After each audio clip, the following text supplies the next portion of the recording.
Brian Azzarello and Libra Mayo art. Joker. Yeah, the Joker guys on a magazine-sized Batman book. And I saw some of the art ahead of time. It looked gorgeous, and it still looks gorgeous despite the fact his tool is out there. Yeah, I mean, it was sort of a no-brainer. My biggest concern was the size and people bitching about that. But yeah, I mean, this whole thing has been a manufactured publicity stunt by DC. You know, Stephen Colbert nailed it to the wall last night. He said, "It's a comic book company trying desperately to help declining sales with a sexually charged publicity stunt to get people like me talking about it." Yeah, he did say that. And it goes to the right. Excuse me while I whip this out.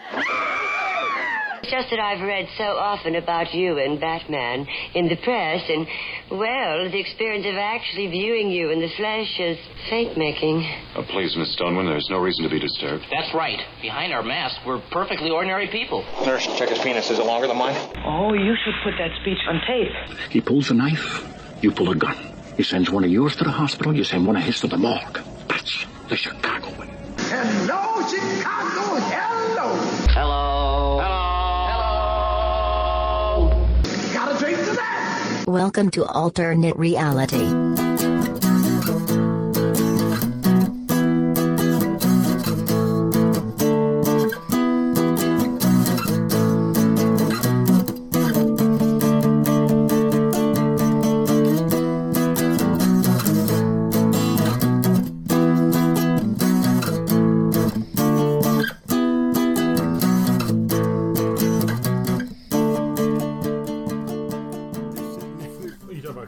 There's a cop sitting in a police car across the street at the gas 24/7. Yeah, at the gas station. That's the safest gas station in the world. This is the cop sitting right there. Think how much you're saving on security? They used to have a chase machine and they took it out. I'm really upset. Really? Well, that's where I got money. So isn't there another chase machine in Vegas somewhere along your route? Well, there is, but you got to take a bus to it. Although last year I walked. To chase. Yeah, I walked last year. It's actually right down the way from Alternate Reality out there. It's the same. It's right there. That's why I saw it like down the street from another murder too. Yeah. Tupac gets shot at. Yeah, Tupac. Right there on Cobalt Street. Yeah, he's got the Skechers outlet store. He's got a big and tall shop there. Target, Best Buy. It's your little shopping area over there. But I didn't know where it was. If I know where it was, I wouldn't have freaking walked. That other Alternate Reality out there, one of my customers, he's been out there, brought me back some flyers and some business cards from the place. The store's pretty brown. Were you in there? Yeah. Okay, he said it was smaller than this place. Yeah, it is. But the guy was nice. Yeah, the guy was real nice, and it's comfortable. It's a nice guy. It's laid out quite well. Yeah. It's in the middle of a strip mall. There's a head shop next to it. It is right down there from there. I assume he gets confused as a head shop all the time, because I was here when I first opened.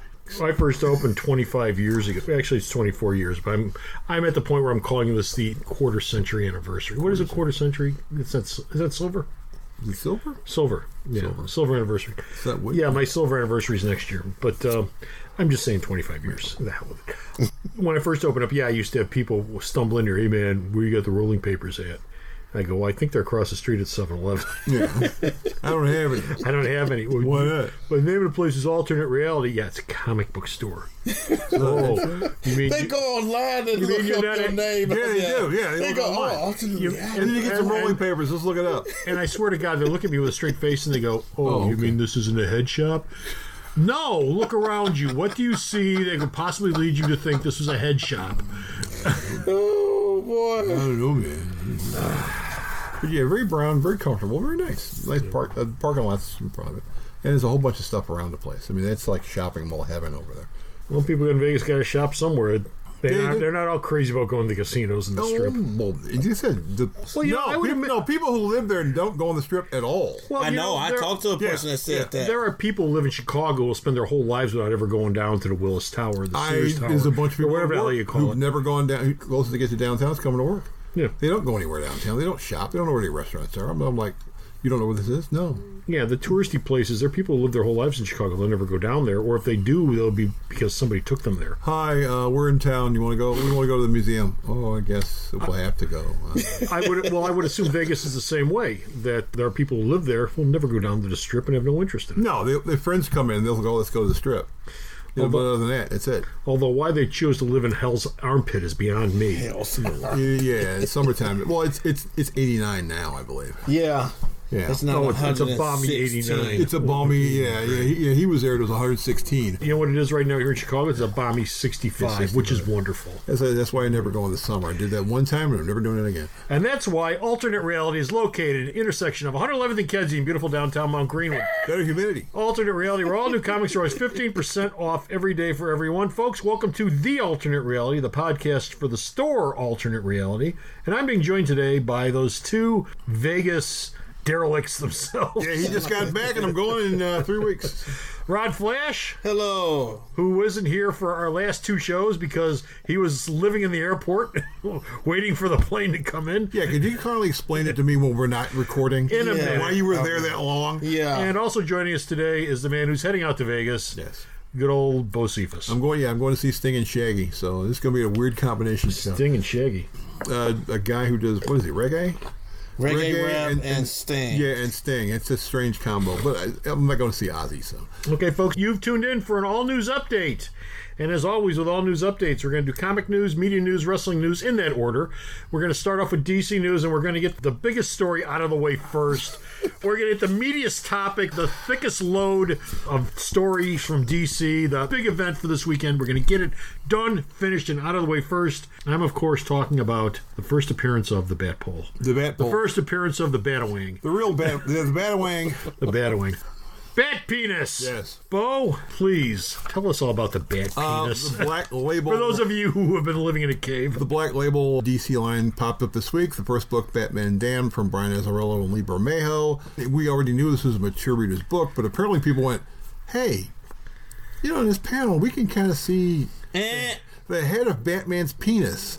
Yes, you can. It's a mature label book. What do you think you're going to see? A mature label doesn't mean you're going to see a swinging bat pole in the book. What is your definition of mature reader's book? Comics have been doing mature readers' books for 20 years, and none of them have featured a Wang so far. This is the first one to feature a Wang with a superhero. Marvel's done mature reader books.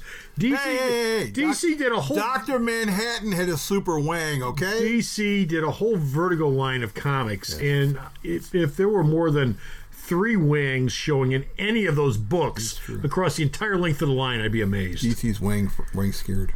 And even at that, they are hinted at. Yes. Okay. So for all you fans who picked up Batman Damned this week, the reprint will not have that panel. It'll be shaded. And the trade paperback. And the trade paperback. Once they trade it. Once it's traded. So it'll be shaded. You won't see it. So get it while you can. This is what's known as a manufactured collectible. DC knew this from the outset, what they're going to do with this. I would assume they said, okay, we're doing this label. You guys are going to do this book. They did the book. They got the pages and they went, holy crap. Let's keep it quiet. Let's keep it quiet. I don't think that just snuck in there. I would bet money that was a meeting that they had at some point talking about, yes, do a panel with Batman's penis in there. Something tasteful. Well, no, which is all the talk about this thing. It's quite tasteful. It's pretty. It's for a bat penis that swings to the right. It's pretty tasteful. It's not as blatant as you get. But I would assume that Azzarello gave Bermejo the script, and then Bermejo drew it.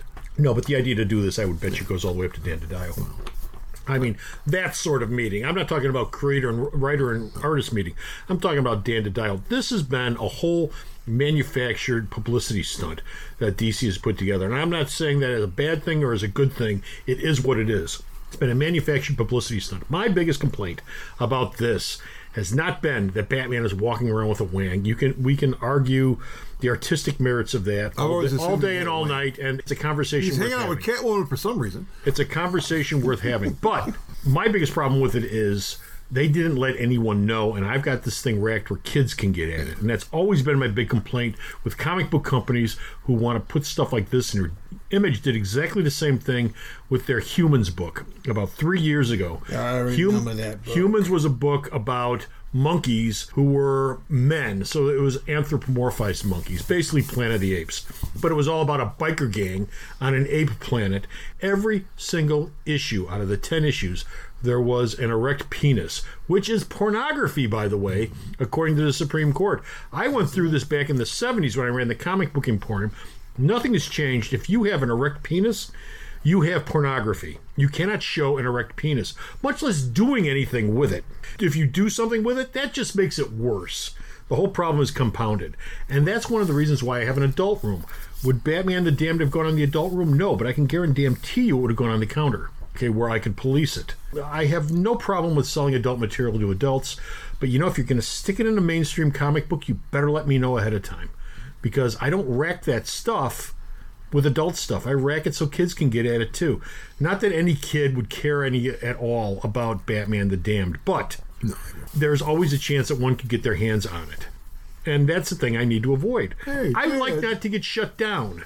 He did. Right. And other stores across the country have exactly the same problem. My God, Southland and Mason-Dixon, I can't imagine what sort of problems they're having with this thing. Oh, wait a minute. This Batman's got a what? There are district attorneys that have made their careers on shutting down comic shops down south, okay, over stuff that is infinitely softer and less important than this. So, I mean, that's my big complaint about this thing, that DC did not give anybody a heads up on it. I mean, the day before,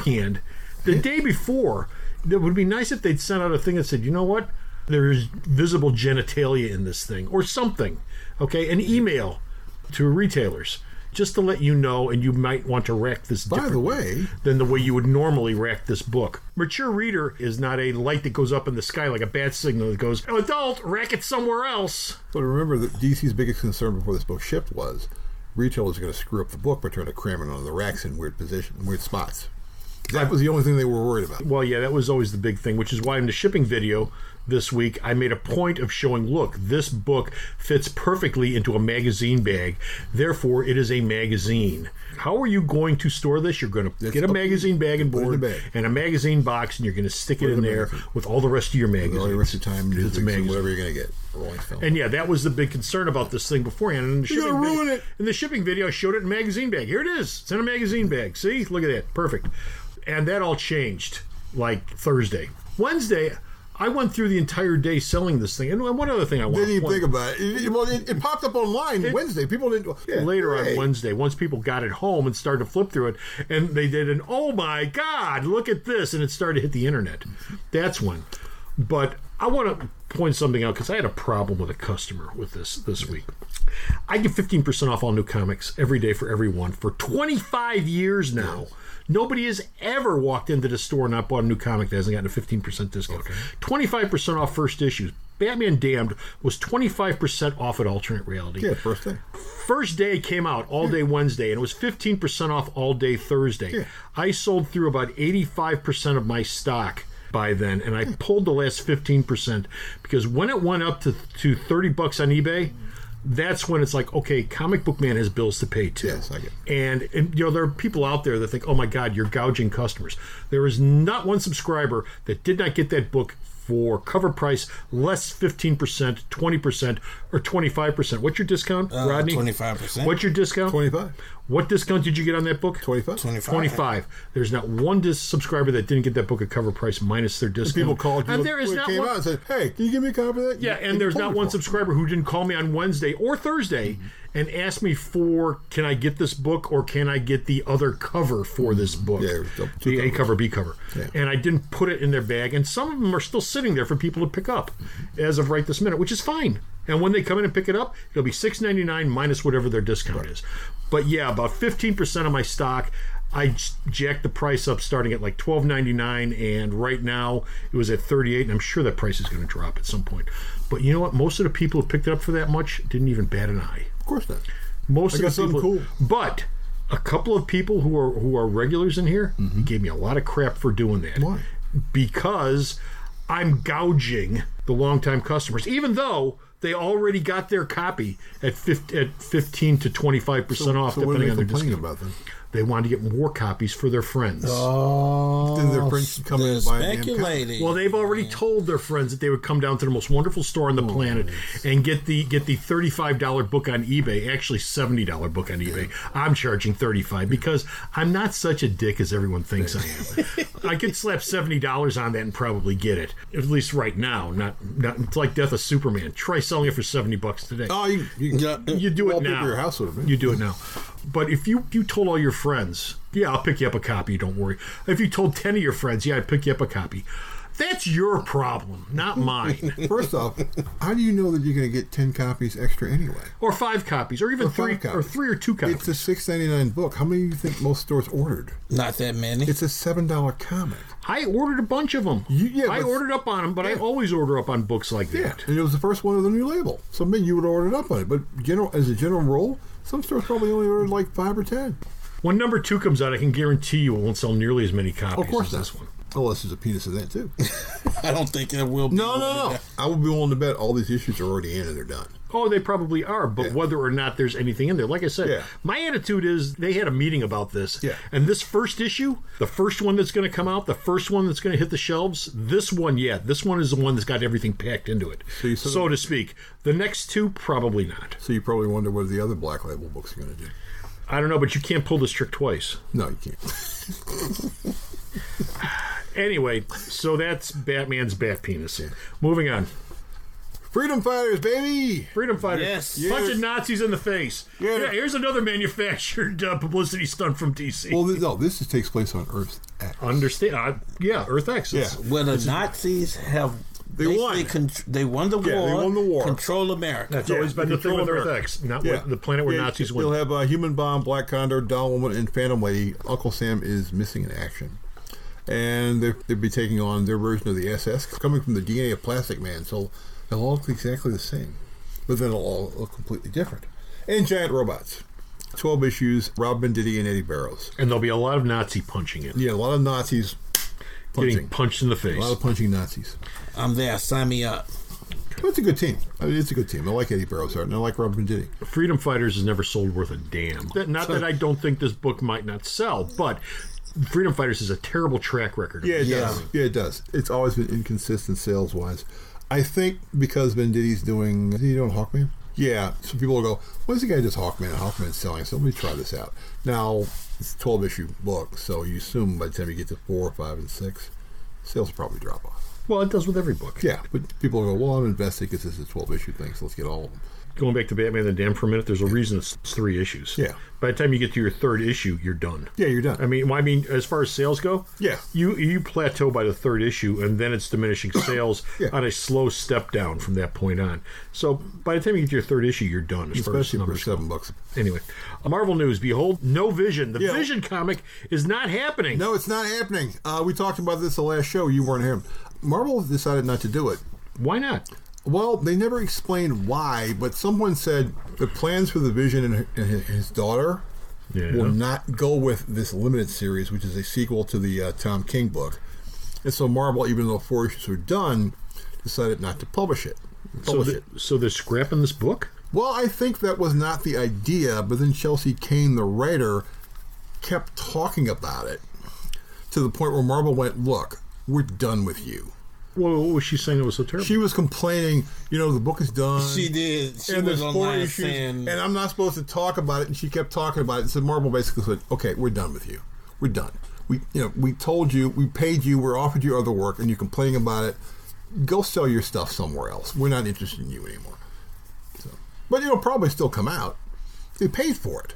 4 issues are done, they probably finish the damn thing off. Well, that's part of the problem with Marvel. If it was DC, it'd just be an Elseworlds book, or hell, DC just released the damn thing. Yeah. And say it was another Earth. Yeah, I mean, it'll pop up as a trade, it'll be a digital comic or something like that, but yeah, it'll come out. But yeah, she kept talking about it. Go work an Image. Okay, so even next story, even though Brian Michael Bendis is not at Marvel anymore, no, he is still a thing at Marvel. He picked Kelly Thompson to carry on with the stories of Jessica Jones. Yeah, made her the caretaker. He said, I want you, before I leave, I want you to take the character and do whatever you want with it. Now, they're doing it in a little different way. This is a new line called Marvel Digital Originals, which means all the books are online, and then when they're done, then they come out in a trade. And so 3 of the issues are done already. It's a 100-page story. A 20-page thing will set up the next arc. It's been drawn by some new guy named Mattia de Ludis. And the art looks pretty good. And the first arc's called Blind Spot. And it's got Elsa Bloodstone in it. And this is a new line. You got a Luke Cage book that's going on right now. I got a Cloak and Dagger and a couple other ones. So the first trade for the Jessica Jones book's coming out in October. I think October the 5th or something like that. First arc's 100 pages. Yeah, Jessica 100 Jones. pages. Basically, it's a binge thing. It's out there. You can read it. You can go binge. So they're trying to binge the books like you would do to Netflix. It's basically Netflix. You can get all of them out. You read them all. Then you go, okay, we're going to take 3 months away, and we're going to put it out in trades. You can read it, and then 3 months later we'll come back with more. It's interesting. DC's been doing this for years. No. What do you think Injustice is? Well, Injustice has been online first and then gone to comics second. But this is from its inception. But this is a same with Bombshells. Yeah, but that was a little different. This is weird. It's like all trade. I mean, with the stuff you're talking about, it came out in comic form. Well, yeah, this will never be a comic. Well, it's always going to be a trade. Well, but they're bypassing the comic and they're going straight to trade. Yeah, but it's still coming out in print. That Curry Andrews Iron Fist thing that came out, the trade he did, that book sold very well. So Marvel went, we could do this with a lot of other books that may not necessarily sell as monthly. A regular monthly. But we can do these trades because people love trades. Why did it take them so long to think that idea? Well, wasn't that the plan with Powers? I thought I remember a story where after the last Powers series, he said from now on Powers is going to be trade paperbacks. Well, Powers is going to, over at DC, yeah, Powers will be new material. Yeah, graphic novels only. There won't be a monthly Powers book because, well, hell, monthly is a relative term with that book. So you'll get them all at once and go, okay, here's your hardcover, read it. Okay, we'll come back in a year. Okay, here's another hardcover, read it. Okay, we'll come back in a year. Okay, moving on to indie news. What's up with Hit Girl over at Image? Oh, she's everywhere, man. She's been to the U.S., she's in Canada, she's going to Rome. She's going around the world. She's going everywhere. Raphael Albuquerque and Raphael Siboni. She's going to Hong Kong. Daniel Way and Gorlin Pabra. It's Hit Monkey. Kevin Smith's going to bring her back to Hollywood. Peter Milligan's doing stuff after that. She can keep bouncing all over the place. She's an international hero. An international 12-year-old killer. What about school? What about her homework? What about that? What about her homework? Taught her everything she needs to know. She's 12. She's supposed to be in school, goddammit. She's killing people, for Christ's sake. What is she going to learn? My daughter just turned 18. She doesn't graduate till May. Has she killed anybody? Better not have. Well, there you go. She's going to be in big trouble if she did. Hit girl. That's what she was trained by Big Daddy. Nicolas Cage taught her how to do it. And why are they doing this around the world thing? That's just an idea that Mark Millar came up with, and so he says, okay, I'm going to give this to an editor, and you're in charge of this stuff, and everyone's going to come in, and you're going to keep bouncing from place to place to place. And so every arc will have a field, because, well, Jeff Lemire did the Canada thing. He's from Canada. So it had a very Canadian feel about it, back bacon, tokes, and all that other crap. Rome, and you keep bouncing all over the place. And I think there's a movie coming, too. I think Hit Girl's coming back as a movie at some point. Great. Of course. Because that last Kick-Ass movie was so wonderful. Well, that too. Yeah. No, Netflix, mate. It's going to be a Netflix thing. Well, that would make sense. Well, he's got the deal with Netflix. Yeah, he's got the deal with Netflix. That would make sense. That would make sense. Anthony Bourdain, the chef and the world traveler, yes. He died this year? Last year? This year? Okay. Apparently, Dark Horse still has some material he did before he died. He did the Hungry Ghost thing. Yeah. They're going to retrade that. The hardcover's going to have 5 brand new recipes from Anthony Bourdain in them. Oh, really? So you can go, hey, I can learn how to cook stuff. Ooh. Wow. Cooking from the hereafter. I like that. Well, you know what that is? Yeah. No. That is good cross-promotion because there are people out there who don't give a rat's ass about his comic, but will care about his recipes. He's a cook. I will have people coming in looking for that book just because it's got the recipes in it. It's a hardcover, so I don't know how many people are going to be coming in. I mean, look at how many copies cookbooks sell, for Christ's sake. His cookbooks on top of it. Yeah, it's true. It's Anthony Bourdain. And you're going to get a Leonardo Manco's going to do stuff explaining the histories of each ghost in the stories. But it'll be the Ghost, Hungry Ghost. Oh, the Hungry Ghost. Okay. This will be the last Bourdain thing ever done. He turned it. That's it. It'll be done. Okay. That's it for comic book news. We're going to take a break. When we come back, it's going to be time for media news. You know, folks, there really is no other store that has as many sales as Alternate Reality. Beyond our signature sale of 15% off all new comics, we also have specialized sales peppered throughout the week, month, and year. For example, did you know that every Thursday is Ladies' Day at the store? That's right, ladies. Stop by the store and you'll save 20% off all of your purchases all day long. Ladies from 8 to 80 get a 20% discount on everything all day, every Thursday, only at Alternate Reality. And we're back. Hey, Bo. Yes. Doc Savage. What is up with Doc Savage? Oh, you got a nice way ahead of you. I've been waiting since 1973. No. When did that Ronnie Lee thing come out? No, not the Arnold Schwarzenegger version. I gave up on that a long time ago. Dwayne Johnson is Doc Savage. That ain't happening. No, that's not happening. No, it's not happening anytime soon. I never thought that was going to happen. Anytime soon because... well, it would have been great, but I never thought it was for one, The Rock's a little busy. And so they're trying to fit it in his schedule. Shane Black Predator is going to be writing and directing the thing. And he says, if Dwayne's schedule opens up, we're there. If it opens up. He's a little When's it supposed to open up? He's got himself wallpapered for the next 10 years. He's doing the Fast and Furious spinoff right now. He's doing a spinoff. He's doing another Fast and Furious. Yeah, he's going to do Black Adam. That's apparently after this. Yeah. And so, yeah, he's a little busy.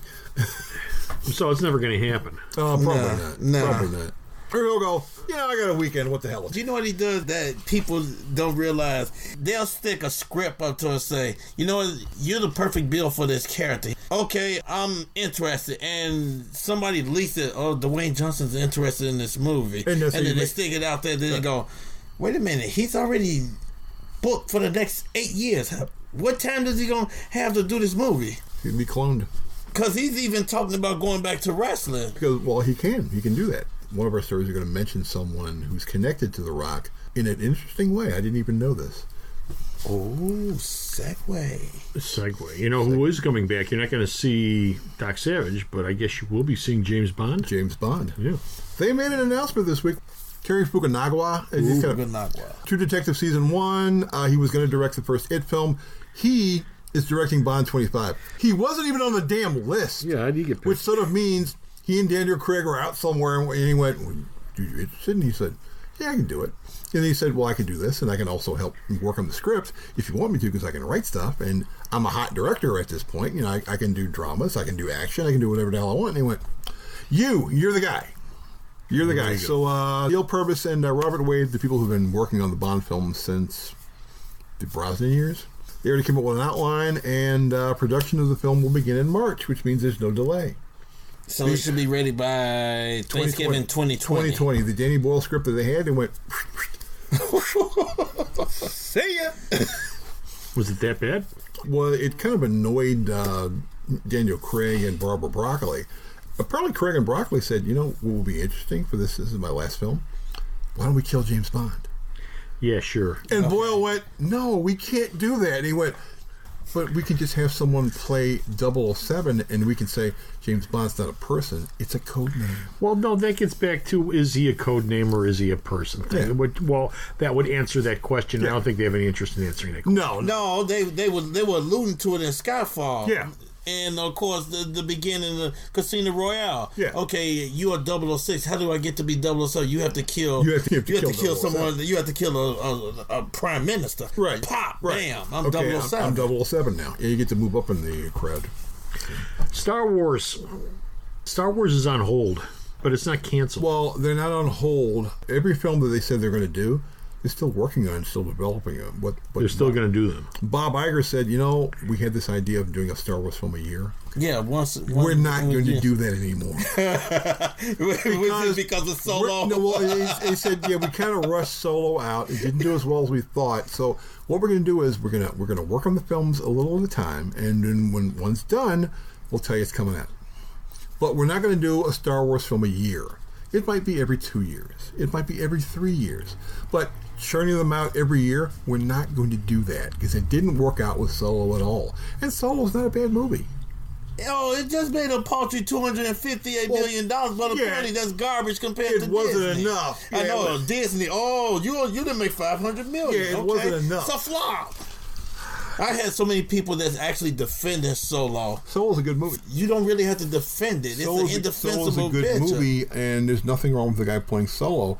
The problem was people went, but we kind of got out of Last Jedi, and you came out kind of quick, and we didn't really have time to savor the last film, and now we have another one coming. So they said, we're just going to slow down. This was also because they also fired the director and brought in Ron Howard, and he goes, well, you guys are paying me to clean the script up. The problem with Solo was the fact that the guys who were working on it, Lloyd and the other guy, they were doing it as a comedy. This stuff came in, and Disney went, this isn't a comedy. It's not a comedy. It's Solo. This isn't a comedy, and everybody's improvising.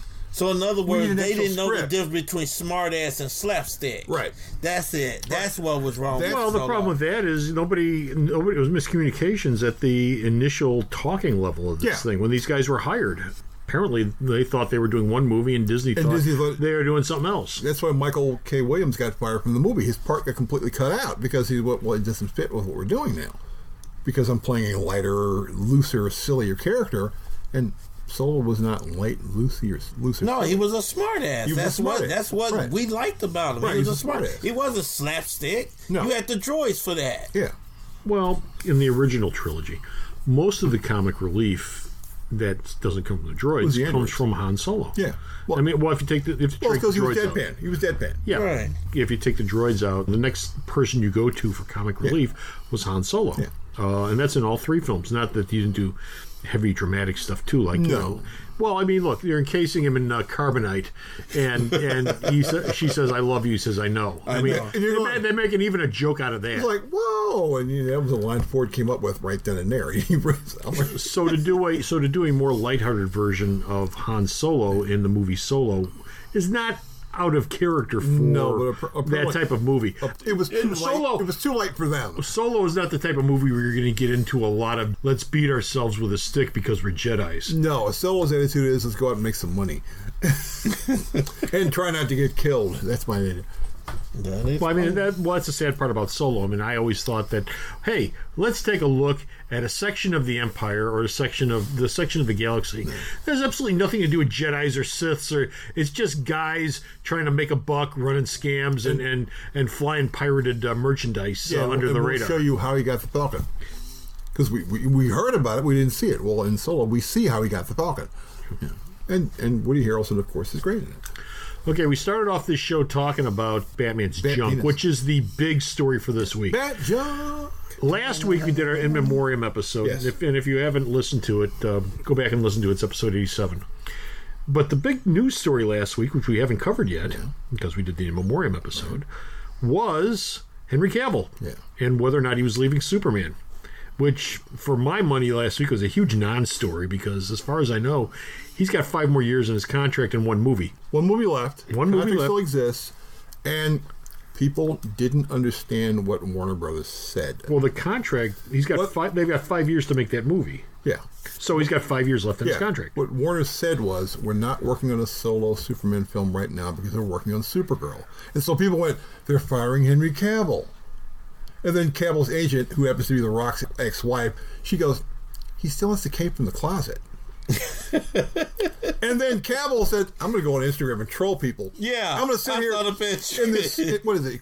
He's got a Krypton University Krypton Lifting Tube t-shirt, and he's got his action figure, and he's raising it up and down and up and down and up and down, and people are going, what does that mean? And it means he's still Superman.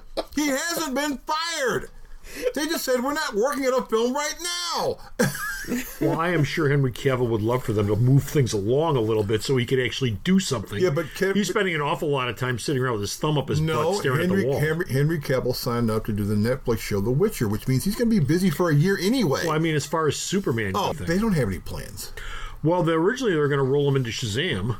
But he was as a cameo. But he was doing Mission Impossible, so they couldn't do the cameo. Okay, well, roll him into something else. And so he was sort of hanging around doing nothing. And he said, I'm more than willing to play Superman again. I didn't get fired. And Warner Brothers said, we have a great relationship with Henry, and we'd like to keep the relationship going.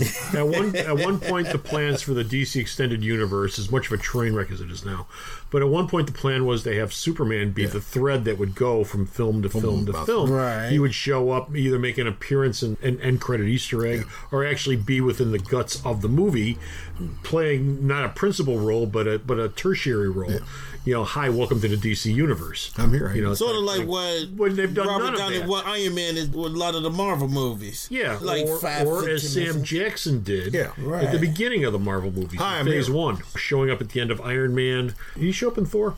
No. Coulson was in Thor. Coulson's in Thor. He shows up at the end of Captain America. Yeah, he's in Captain America. Hi, so you would have Cavill doing something like that. Yeah. He wouldn't be a principal part of the movie by any means, but he would be there. And they've done none of that. No, that's good.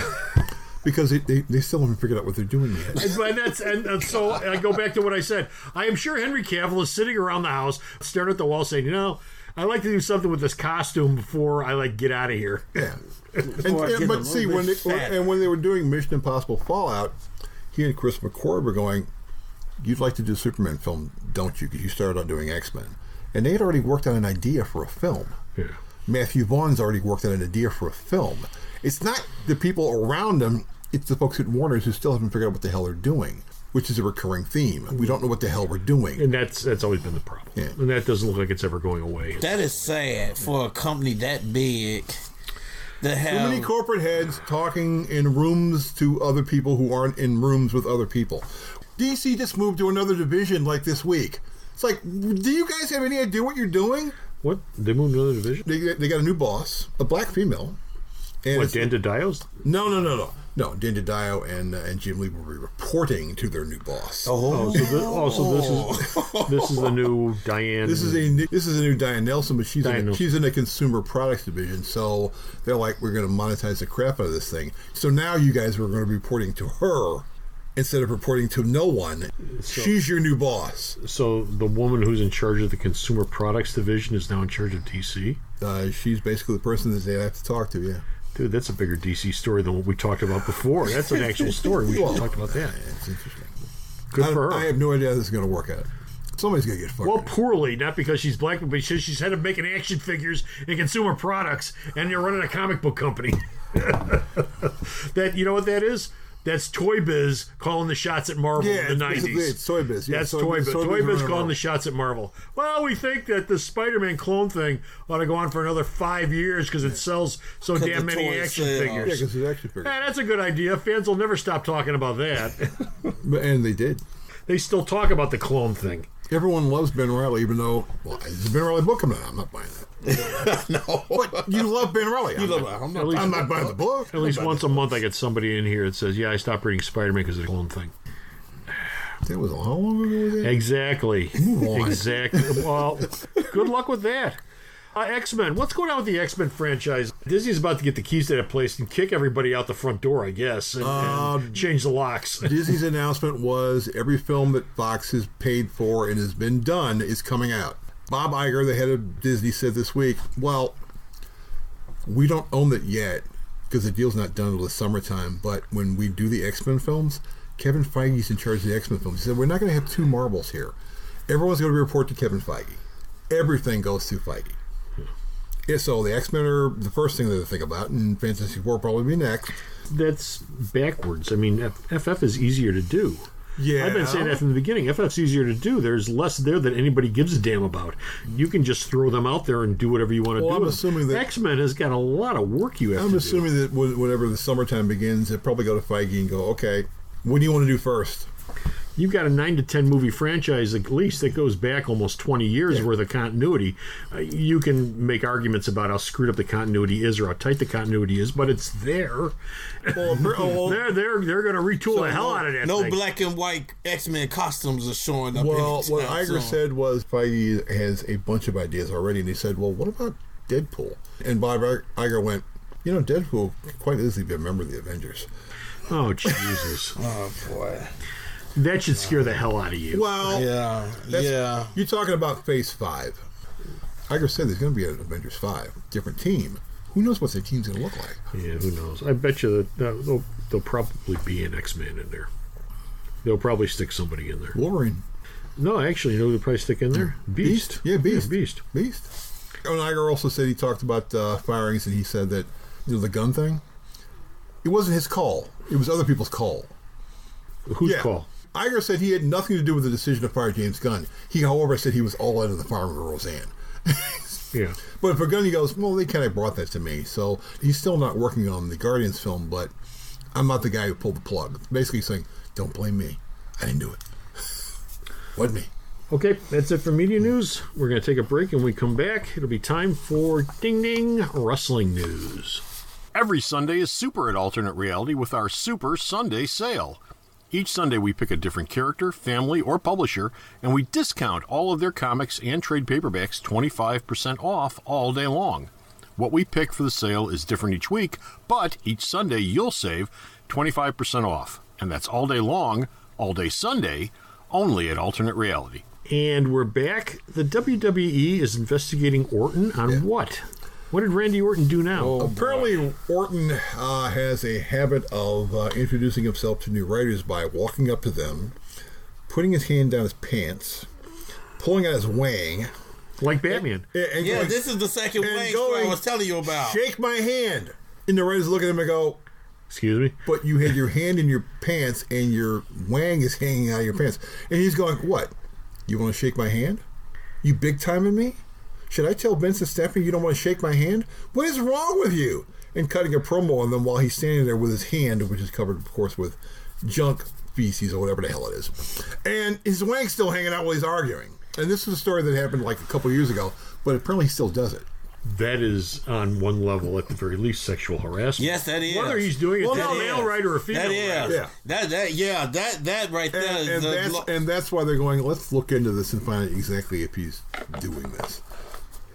If he's doing this, he's fired. Yeah. No, seriously. In this day and age, he's gone. Yeah, in this climate, he's gone. He's never. I think the thing with him and the Hardy is over. That was his last big push for a while. Because I read this story a couple of weeks ago, and I meant to ask you about it. But no, the Hardy thing, as far as they're concerned, no, it's a super show. It's going place in the Saudi Arabia show. That's not over with. The other wrestlers, we wanted to mention, we talk about Hardys. You brought it up. Matt's not done. People jump to conclusions. What he said was, "I'm going home." You know why he went home? His house got hit by a big freaking hurricane. Oh, that's right. He's in Carolina. They live in North Carolina. Yeah, he's in Carolina. Oh, he got hit by Florence. Yeah, he got hit by Florence. He lives in the Carolinas, and his house is damaged. And he said, "And I need to rehab and get myself healthier because I've got the medical issues I talked about." And so he did this thing. Well, this was the last time you see woken Matt Hardy. Now you can see broken Matt Hardy because he owns the damn thing. But they looked into this, and I guess they're investigating it, and I would be willing to bet that nothing will happen to Orton when it's all over and done with. If he did this, yeah. This is it for him. If he did this. But it depends, and that depends on how hard they look. Well, yeah. Quote, unquote. Well, the guy who basically reported this said, look, I don't have any issues with Orton. He was like, I'm cool with Orton. Orton and I are fine. No, from what I've been reading, Orton has singled this guy up ever since that incident happened. Well, this guy is basically saying he's been bullied by Orton ever since he wouldn't shake his hand. Well, Count Barr is the guy who broke the story. He doesn't even work there anymore. He was the guy who reported the story. He hasn't worked there for years. He's working for TNA right now. But in this day and age, a story like this... But they said we're looking into it, but the story's really wink, wink. We're not firing him. Well, if he's got a history of doing this... You started the story off by saying that he has a habit of... He did this. Yeah, apparently he did this in the past. To not just this one guy. Yeah, well, he did a bunch of writers. Now, who knows if he's done it lately, because he doesn't spend a lot of time... Well, he works... Part-time would be a generous schedule. He works for like a couple months, and he goes away, and then he comes back about 3 months later, and he goes away, and then he works. He's got the Undertaker, Brock Lesnar. He's a troubled youth. Well, remember, he has a long history of trouble. Well, remember, he got busted. Getting high sitting in the seats. Yeah, he got busted years ago for smoking weed all the time. He probably stopped smoking weed. Well, good idea. Although it'll be legal soon, so it really won't matter anymore. Well, it might be legal, but you can't sit in the stands and knock down a bottle of Jack Daniels either. Well, no, you can't do that. No, because you got to. Okay, and that's legal, but you can't do it. Yeah, but smoking weed before I'm in the stands. Shows in 4 hours. I'm gonna smoke some weed. Okay, so where's Randy Orton at? He's in the 5th row. He's been working on a bottle of Jack Daniels for 4 hours. Yeah, he's not drinking alcohol. Okay, so let's say unequivocally, Vince is leaving in 2 years to concentrate solely on his XFL. Right. Triple H is not going to fire Randy Orton. It's not going to happen. Orton right now is at the point where he's probably got a couple more years left as a regular worker. He doesn't work regular now. He's in that mold of, I work whenever I get around to it. You come up with a program, I work, you don't have a program. I go back to St. Louis and hang out. He's not a full-time guy. And for full-time guys, if you learn from Lesnar, the rules aren't the same. Well, he seems happy with that. He's never really gotten into the A-level status. He's a high B guy. I think he's a high A guy. He sells more than enough. What would have made him a high if they carried that feud with him and Brock Lesnar past that one match? Yeah, I think he's at the point now where even though he doesn't work a lot, he still sells enough merchandise. He's on the Jericho level. Well, he's also a legacy. Yeah, he's a legacy kid. And he's a guy, he's getting older. He's been hurt all the time. He's probably got 2 full-time years, not even full-time years, 2 part-time years left. He'll go in the Hall of Fame, and then he'll either be a trainer or he'll go home and hang out in St. Louis with the wife and the kids. Okay, let's move on to our final story. But what's this crap I hear about Martian Manhunter having... It's not the damn Martian Manhunter! Having problems with being suspended. It's not the Martian Why is the Justice League suspending Martian Manhunter? Because he's been reading minds again and he saw Batman. John. John Jones. No, John John. John.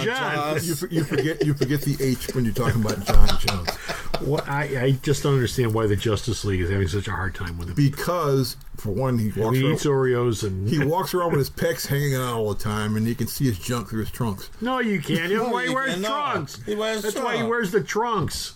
But anyway, he's been cleared to come back to fight. He basically did his suspension already. He'll be able to fight again on the 20th of October. So people went, oh, you're talking about the MMA John yes, the Jones. MMA John Jones. Oh, I thought you were talking. Oh, okay. No. John Jones, the Martian Manhunter, eats was it Oreos? It's not Oreos. Oreos. It was Oreos. John Jones. Okay, you're beating it into the ground. He eats Hydrox. Do the story.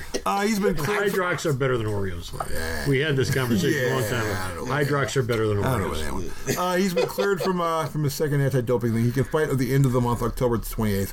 He wants to fight Daniel Cormier for the third fight, and Cormier went, I've only got one fight left, and I'm fighting Brock Lesnar next year, so done. I'm done with you, son. We fought twice. I don't want to deal with you anymore. You can fight someone, anyone. Me, I've moved on. You need to do the same thing. That's sad. He's moved on. I'm done with you. Well, I'm done with you. Okay, he's going to fight Lesnar sometime next year. And then Lesnar and Cormier are going to come back. Lesnar's going to come back to the WWE, and Cormier's going to come with him. So, what the hell? Okay, and that's it for the news. We're going to take a break, and when we come back, Rorschach Test. Hey folks, Comic Book Man here. Most people don't know this, but I got my start in comics retail on February 20th, 1978, when I became the store manager of the Comic Book Emporium. 16 years later, I opened Alternate Reality on August 20th, 1994. Like Superman's penchant for double L's, it seems the 20th has always been an important part of my life. I respect that heritage, which is why we have a Founders Day sale on the 20th of each month here at the store. Every 20th, stop by and you'll save 20% off all of your purchases all day long, only at Alternate Reality. Okay, we're back with the Rorschach Test. This time around, Rod is going to ask us, or is going to give us a word or phrase or words, and we're going to give him our first reaction to whatever that is. And Rod, what is it you have for us today? I'm going to give you a name. A name, okay. A name. Proper name? Yes. Okay. Steven Spielberg. Overrated. Overrated in what way? Overrated in, not that he's not a good director, but he is a very manipulative director, and I'm not the first one to say this. Every director's a manipulative director. Yeah, I understand that, because they're telling a story, and they're right. telling a story from their point of view. The problem is there's telling a story from your point of view and then manipulating your emotions. And Spielberg is well-versed and well-trained in manipulating your emotions, which on some levels is fine, but he uses it as a crutch in a lot of his movies, especially the ones we're supposed to whine about, the little kids who are having difficulties doing something or other. But no, I've always felt that Spielberg is an overrated director. He's a good director. He's not a terrible director. I'm not saying he's a bad director, but I think he's vastly overrated. He spends way too much time trying to manipulate emotions instead of trying to do something artistic. You take somebody like Scorsese. Scorsese is a much purer director, yes, because Scorsese is always a slave to the story and getting the story out. Spielberg, the story to begin with has to be either something that hit him when he was a kid or something that has to be important sociologically in some way, shape, or form. The difference between a Jurassic Park and a Schindler's List. Schindler's List, we're going to do this whole thing about the Holocaust and what happened with the Jews, and then we're going to do a movie about dinosaurs. And his whole palette goes back and forth between those two. Serious, not nearly as serious, but in both of them, he is very adept at manipulating people's emotions as opposed to telling the story first. I'm much more appreciative of directors that care less about manipulating me into feeling a certain way than I am a director who wants to tell me a story and tell me a multi-layered story that can work on a lot of levels. Okay. What about you there, Slick? One of the greatest filmmakers our generation's ever known. Fine. Okay. Spielberg. You know. Here's. Let me know before you say one more word. I'm not gonna discount a word that you're about to say. Before you go any farther, yes. You say that like you're on Facebook shutting me down. No. I am not discounting anything you're about to say. No. It's just the manner in which you're presenting it. You did everything but put a look stupid in front of that. He's not letting me say anything. Okay, explain why he's the greatest. Steven Spielberg is a guy who's concerned completely and totally with story. Okay. He will not do a film until the script is drop dead perfect. For him. And if it's for anything, producing or directing. Okay. And if it's not drop dead perfect, he will let it go. That explained the Transformers movies. The Transformers went through that. Name on that one. The Transformers movies is the studio going, we want to do a Transformers movie. It's Steven going, the script's got to be perfect. I don't want to do a Transformers movie, but you know what? I'll produce the film. You got Michael Bay. He can do it, and my name will be on it. But don't expect me to visit the set while you're shooting. And I don't really care how it works. We will run what you shot. I will give you advice on what needs to be edited. But other than that, I'm staying out of the way. Well, what does any of that have to do with him giving a damn about the story, then? He produced all the Transformers films, and you said as a producer and a director. There's a difference between him directing a film, that film he cares about the story, and producing a film. For Duel, he directed. That's a damn good picture. Duel and Duel was what? Duel was a TV movie. Yeah. You know, it was basically a movie where he bluffed his way onto the lot, got ingratiated, and they let him do this movie, and he just, what the hell is this guy doing? It was good though, but from what I remember. Yeah, but here's the thing: there's almost no story in Duel. It's all about emotion manipulation. Yeah. That whole thing. Big truck is chasing down a guy in a small car. Okay, and the car's got problems, and the truck is something. It's either demonic or crazy. Yeah, we don't know. We don't know who's driving the truck. We never see the driver, and it doesn't matter. We don't know because it doesn't matter because the story is involved. You don't need to know. But that's not much of a story. Most Twilight Zones aren't much of a story. Twilight Zones are half an hour. Duel's an hour and a half. Yeah, so you know what Duel was? And you know what Twilight Zones are? Duel was an hour and a half Twilight Zone episode. That's what it was. No. Twilight Zone's episodes also had morals at the end of them. They made sure that you knew what the moral was at the end of the episode. And they only had a half hour to work with. When Serling got to an hour long, those generally suck because he took the half-hour format and he stretched it to an hour. And there wasn't enough there, which he was trying to be his. When you tell me that Duel is a Twilight Zone episode, that's part of the problem with it. It's a half an hour worth of story stretched out to an hour and a half. Well, but it's also Duel was based on a short Richard Matheson story, so again, stretched out to an hour and a half. Stretched out because with commercials, because you're like, okay, we got to ratchet up the tension, and when it's over with, well, why did you do it? We don't know why he did it. Doesn't matter why he did it. He just did it. Just accept it. Everything doesn't have to be explained to you in a movie.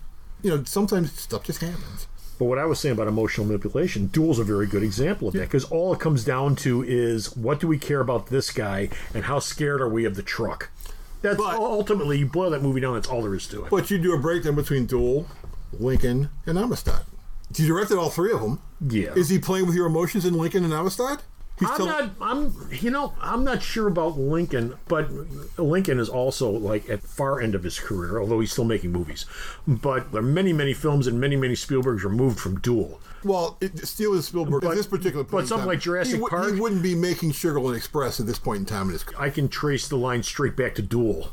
Okay, for Jurassic Park, it just has better script. In Jurassic Park, thank God for Michael Crichton. And it's Michael Crichton going, I got this idea about dinosaurs, and I want to make this movie. And Spielberg goes, okay, let's go for it.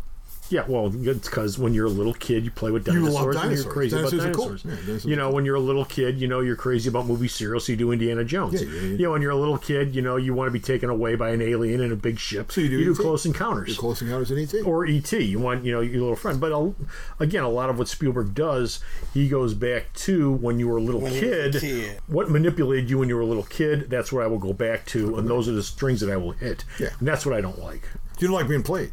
I don't like being played. He's a director that plays you.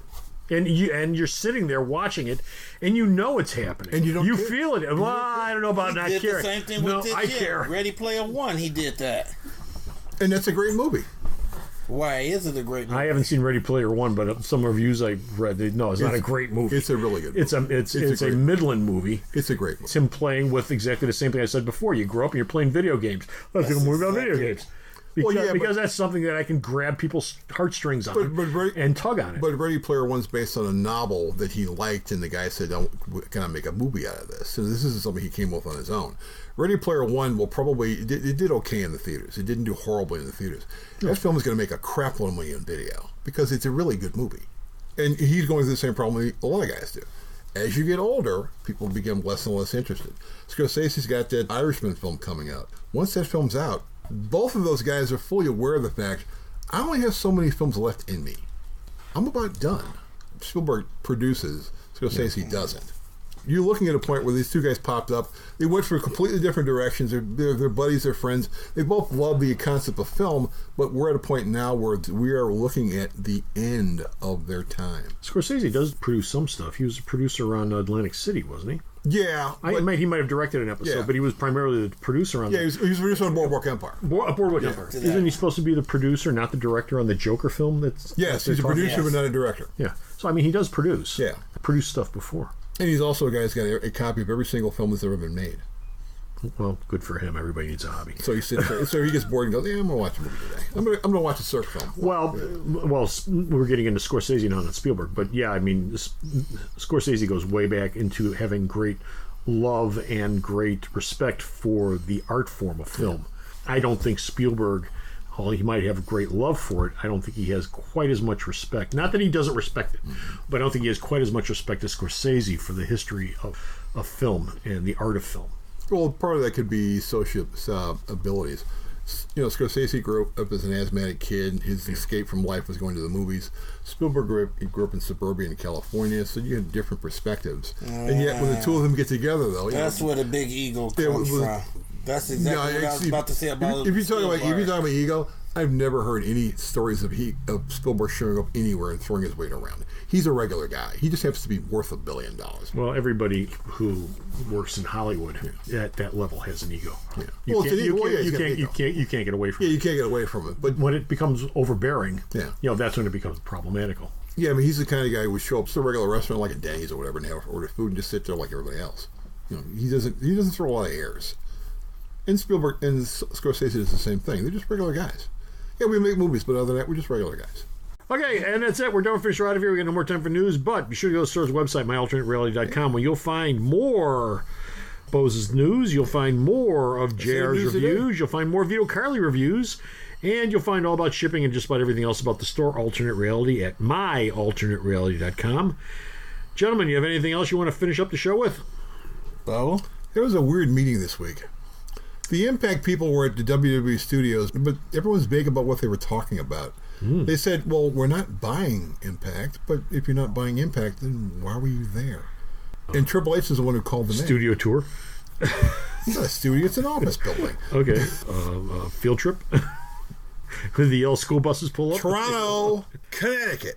They're not even close to each other. Well, they're close. They're closer in Chicago to Toronto. Well, yeah, there's a good point there. But it's or kind Chicago of to Connecticut. So the question is exactly what was this meeting about and what does this lead into? We shall see. But not right now. And that's it for us, folks. Rod, say goodbye to everyone. Goodbye, everyone. What a good guy. And Bo, say goodbye to everyone. So long, kids. So long, kids. And this Happy Trail. Oh, God, he's singing again. And this is me saying, bye. Thanks a lot for listening. If you enjoyed this show, please like and share it with all your friends. We value your feedback, so drop us a question, comment, show idea, or complaint either at arcomics@msn.com or, if provided, in the comments section down below on this platform. The opinions expressed in this episode are solely those of the individuals and not necessarily those of Alternate Reality Incorporated. This show is, as always, coming to you from the Alternate Reality Comic Shop, located in the heart of beautiful downtown Mount Greenwood at the intersection of 111th and Kedzie, serving Chicago comics fandom since 1994. Elvis has left the building.